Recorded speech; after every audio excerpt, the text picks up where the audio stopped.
नमस्कार दोस्तों, स्वागत है आपका। दोस्तों, आम आदमी पार्टी में फूट पड़ गई है। आप सोच रहे होंगे कि ये कैसे हो सकता है। आखिर अरविंद केजरीवाल ने तो अपने सारे कंपटीटर्स को निपटा दिया है।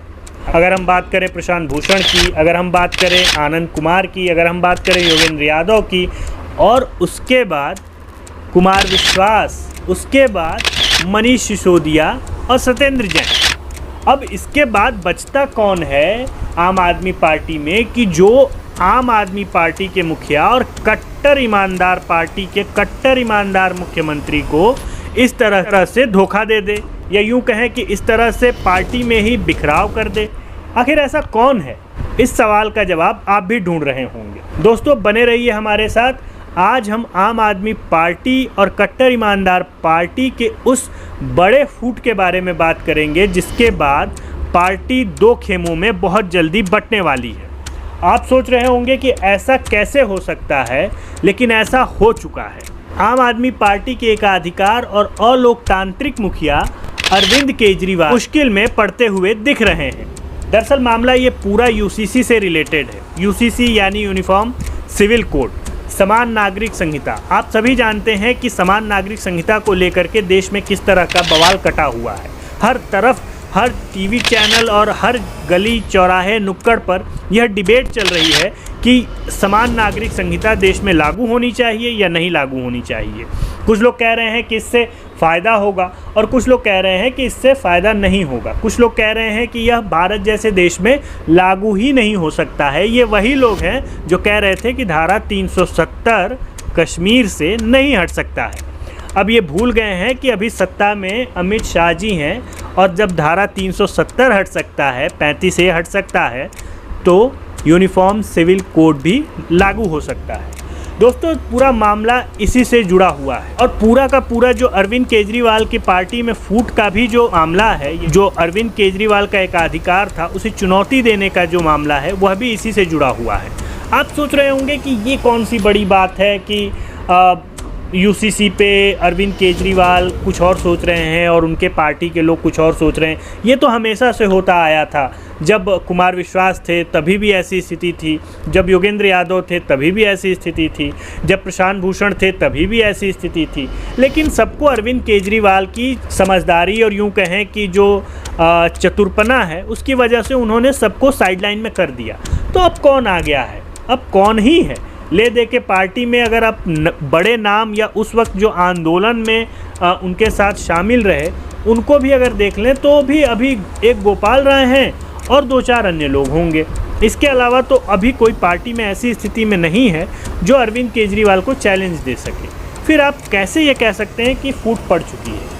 लेकिन मैं दोस्तों कहूँगा कि फूट पड़ चुकी है। दरअसल मामला ये है कि पंजाब के मुख्यमंत्री भगवंत मान ने यूसीसी पे अपनी ही पार्टी से अलग रुख लिया है। उन्होंने कहा है कि वो यूसीसी नहीं चाहते हैं। वहीं अरविंद केजरीवाल ने और अरविंद केजरीवाल की आम आदमी पार्टी ने ऑफिशियली ये कहा है कि वो यूसीसी के समर्थन में है। अब यहाँ पर एक कन्फ्लिक्ट की स्थिति आ गई कि भाई पार्टी कौन चला रहा है? पार्टी अरविंद केजरीवाल चला रहे हैं या पार्टी भगवंत मान चला रहे हैं? पार्टी चल कहाँ से रही है? पार्टी दिल्ली से चल रही है या पार्टी पंजाब से चल रही है? अब इस तरह का कन्फ्यूजन जो लोगों के बीच फैला हुआ है और इस तरह का कन्फ्लिक्ट जो आम आदमी पार्टी में दिखाई दे रहा है, उसके पीछे की असली वजह क्या है?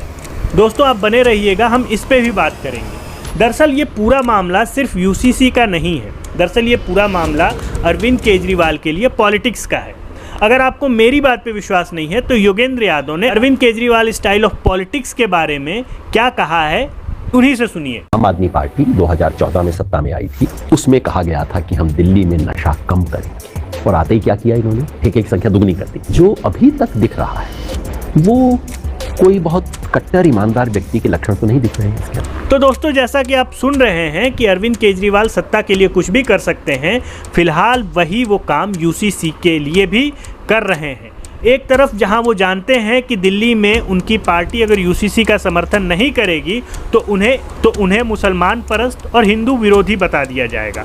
हालांकि अभी ऑर्डिनेंस नहीं आया है और किसी को कुछ नहीं पता कि इसमें कितना मुस्लिम पक्ष है और कितना हिंदू पक्ष को शामिल किया गया है, लेकिन अपने अपने कयास हैं और वो अपने अपने ढंग से लगाए जा रहे हैं। तो अरविंद केजरीवाल इस बात को बखूबी समझते हैं और जानते हैं, तो उन्होंने यहाँ पर स्टांस ये लिया कि वो यूसीसी के पक्ष में जाएंगे। लेकिन जब किसी पार्टी की कोई विचारधारा ना हो, जब किसी पार्टी का कोई बेस ना हो, तो स्थितियाँ ऐसी ही आती हैं। याद करिए 1977 का चुनाव, कितनी सारी पार्टियाँ थीं जिन्होंने मिल करके चुनाव लड़ा था। कहने को लगभग उसमें सभी समाजवादी थी, एक भारतीय जनसंघ को छोड़ करके। लेकिन आज आपको उनमें से कितनी पार्टियां दिखती हैं? सिर्फ एक पार्टी जो भारतीय जनसंघ थी वो बाद में भारतीय जनता पार्टी बन के उभरती है और आज अपनी विचारधारा की वजह से वह सत्ता पे काबिज है और या फिर बहुत दिनों तक वह मुख्य विपक्षी पार्टी भी बनी रही। और वे सभी तमाम पार्टियां जिनकी कोई विचारधारा नहीं थी, जो मौका परस्त थे, वो समय के साथ ख़त्म हो गए। कुछ ऐसी ही स्थिति अरविंद केजरीवाल के साथ भी बन रही है। दरअसल मामला यूसीसी पर अलग अलग राय का है। अब सभी ये सोच रहे हैं कि भगवंत मान ने अरविंद केजरीवाल को चुनौती दे दी है, जबकि ऐसी स्थिति वास्तव में नहीं है। तो दोस्तों आप सोच रहे होंगे कैसी स्थिति है। दोस्तों हम उस पर भी बात करेंगे कि आखिर अंदर खाने क्या हुआ और क्यों ऐसी स्थिति आई।